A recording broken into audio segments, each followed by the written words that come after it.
First of all, thank you for having me. I think it's a great opportunity to speak to different elected officials and different folks who have different outlooks on, how government works for the people. My background basically started, my degrees in computer science. I was a programmer for 25 years, but got involved locally because of I had 4 children, and the local playground was sort of unkept. It was a concrete jungle, broken glass was never locked. Equipment was broken, so we started like a Friends of the Playground group and started programming over there, cleaning it up, got involved with the courts. They used to have community court at that time, where instead of giving people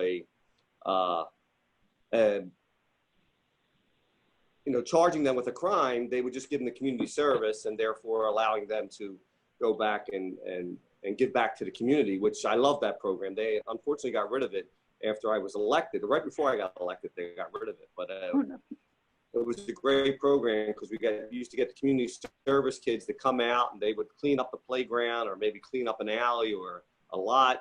And from speaking to them, they sort of felt good about themselves. They were giving back. Yeah, they made a mistake. They did something maybe stupid, but it was a way where they had nothing on their record, and it made them feel good. And plus it gave them positive, feelings not only about themselves, but about their community. And then when they saw people maybe littering or doing something, they would say, hey, that's not a good thing to do.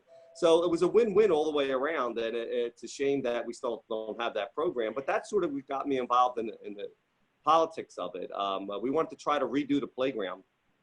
And so what I did was I ended up running for committee person in the area, figuring that if we could get a lot of people to vote, the elected officials would pay attention to us. So we eventually, when I first was elected, we had like 150 people in the division come out to vote. Then we had 200, then 250, then 300. And I was bugging the councilman before me, the Chico, all along there saying, hey, we need a playground redone. This is something that the neighborhood really wants. And eventually he came to me and said, hey, I see you guys are doing good down there. And I knew it was because people were voting and he was paying attention, and that he says, what can we do for the people down there? And I said, well, we could redo the playground. And they invested $800,000 at that time into the playground, a new hockey rink, new basketball courts, some trees, and some new play equipment. And then we were able to lock the playground. And so there was still no custodian per se from the city, but the neighborhood friends group and the neighbors around it would open it up in the morning and lock it at night. Until today, they still do that. And that was about maybe, 15 years ago.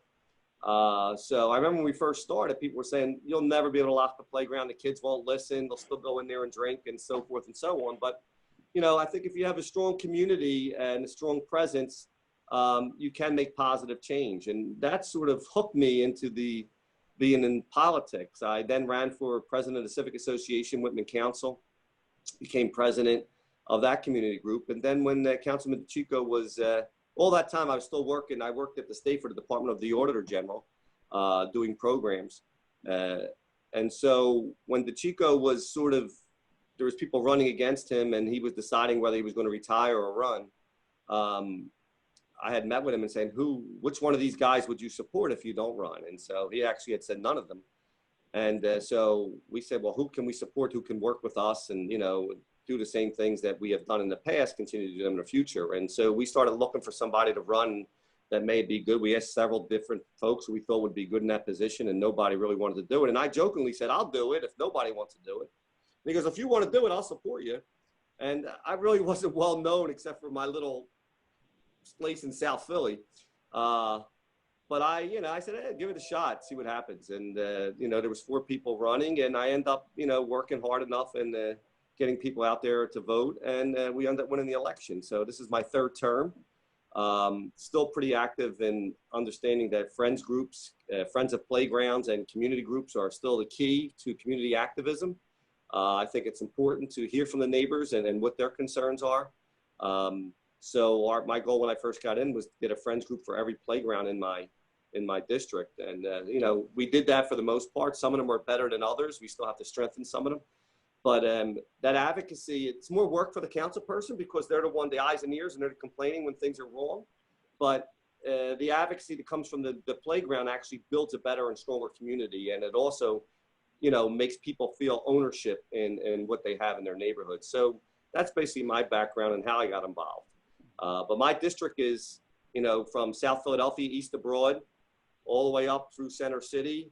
It includes all the way up to Spring Garden Street.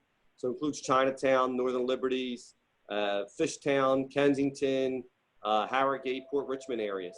So it's a pretty diverse district with a lot of different folks from a large immigrant population, some impoverished neighborhoods, and some pretty well-to-do neighborhoods also mixed in there. So it's a challenge in that everybody has different issues and concerns, but it's exciting because it always keeps you on your toes. And you know, our motto is no matter if the people call us or email us, our goal is to get back to them, whether it seems like it's a small problem, whether it's trash on their street, or whether it's a big problem, it's violent crime or drug dealing in their neighborhoods. We need to make sure we address it and do the best we can to get back to our constituents. Mm-hmm.